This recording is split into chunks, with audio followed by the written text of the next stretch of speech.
Ubisoft has really put themselves into a difficult situation with Assassin's Creed Shadows because it does not look like this backlash is going to be dying down anytime soon. And now we have political aides joining the conversation because they are now indicating Assassin's Creed Shadows debacle could escalate into diplomatic incident.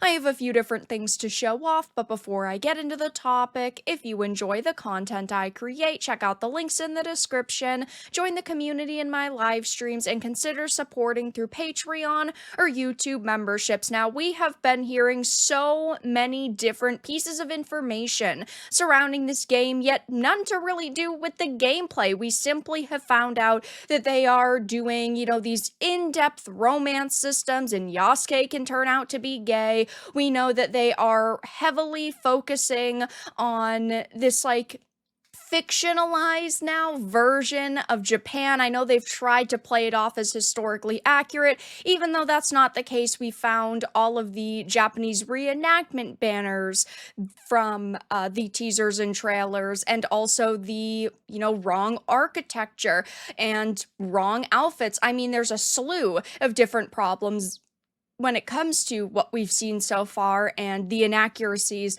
within the game. But now we have Japanese political aides saying that this could escalate into diplomatic incident. This is a That Park Place article. It says a Japanese political aide indicated that the backlash to Ubisoft's upcoming Assassin's Creed Shadows game could escalate into a diplomatic incident. Imagine that this happens. Ubisoft will be in the worst position in years. Obviously, they faced a lot of backlash with customers because of poor monetization systems and half-baked games being released when they really needed another year to a year and a half being worked on. And they're also facing backlash because of delays. Look at Beyond Good and Evil 2, how that's been in the works for over a decade at this point. But if they have to face not only lawsuits, but also political scrutiny, I don't necessarily think they're done for, but they are going to be in an extremely tough place. It says, as first reported by Mark Kern, aka Grums on X, a Japanese political aide detailed the game in its false depiction of Japanese history, culture, and aesthetics, primarily revolving around the depiction of Yasuke as a legendary samurai, could result in a diplomatic incident. So, taking to X, he had posted the issues with Yasuke and the discredited historian Thomas Lockley have exploded into a potential diplomatic incident. I have talked about Thomas Lockley already on the channel. He is somebody who swore up and down he didn't work with Ubisoft in any way, shape, or form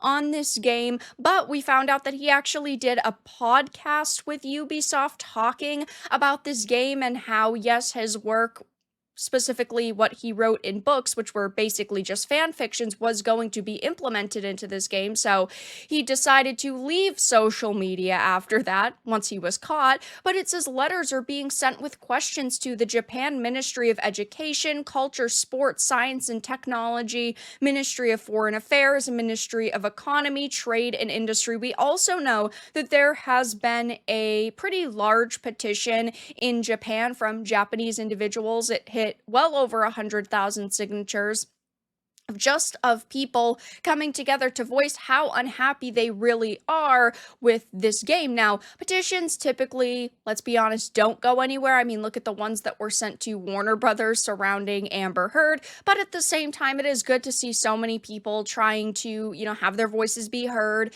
and coming together to do something as simple as signing a petition, because yes, there is strength in numbers. It says, though, while the government have not taken action yet, they are waiting for final release of the game to decide, and there is mounting pressure in Japan to address the issue with Ubisoft portraying false information to Japanese children. I think after this, Ubisoft is going to delay the game. Now, we do not know for certain that anything will happen once the game fully fully launches, maybe it will just fade into obscurity. Nobody will buy the game. The, Japanese political figures who are upset about the game will end up having to move on to a different topic. But I think that Ubisoft now is probably considering delaying this game.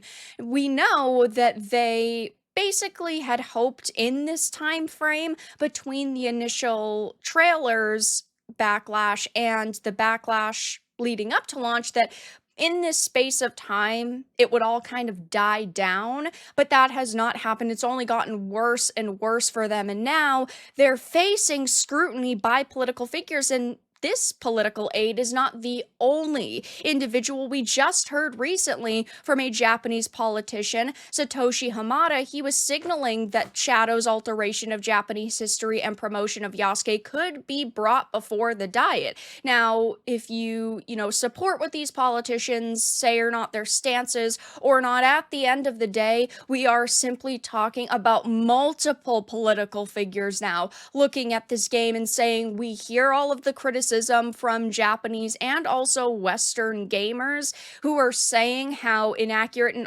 honestly how offensive this game is, how they completely disrespect Japanese history and culture, and we are taking this into consideration. I don't think that no matter what happens at this point, things could turn out well for Ubisoft. I do think that this game is going to face pretty big boycotts.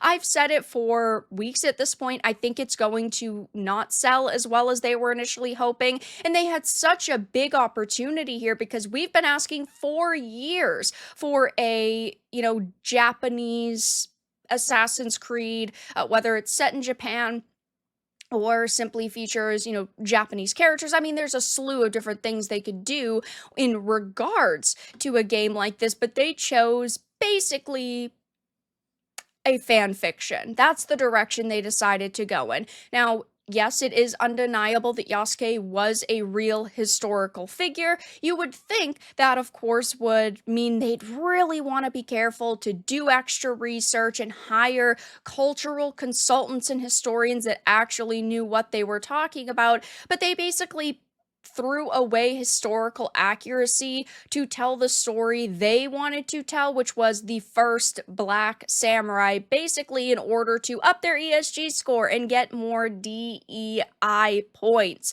It was a very, very poor decision on their part that, yes, at this point is now coming back to bite them in the ass. This is the first time we are getting a playable historical figure in this franchise. So again, you'd think that they would want to be extra careful to make sure they're doing their research, and that really didn't happen here. It's like they said to themselves, oh yeah, he was a historical figure, so we can bank on that, but the fact that we don't have much set in stone concrete evidence on him means that we can come up with whatever we want, and we can go with these crazy theories. I mean, it is very akin to Netflix's Cleopatra that blew up for all of the wrong reasons in their faces because they had an opportunity to tell Cleopatra's story and to educate people on her, but instead they decided to go with the theory that she was actually not the Cleopatra we've, typically seen portrayed in entertainment.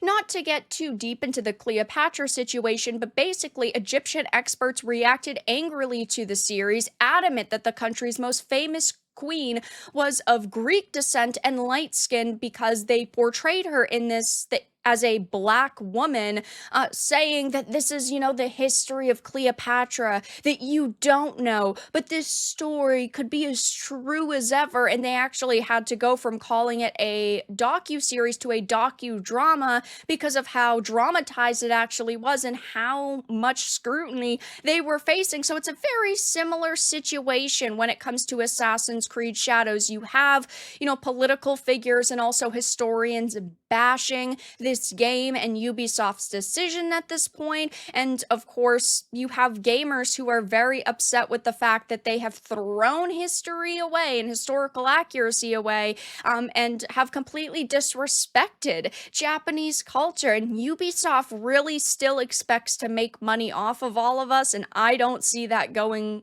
positively for them. So, of course, it will be interesting to see over the next couple of months leading up to release if we get any other information, if any other political figures decide to come out and make any statements on this game. Only time will tell, but for now, that's all that I really had to discuss in this video. Let everyone know your thoughts in the comments below. If you enjoyed this, give it a like, and if you didn't, give it a dislike. I appreciate your support either way, but I'll talk to you all again in the next video really soon.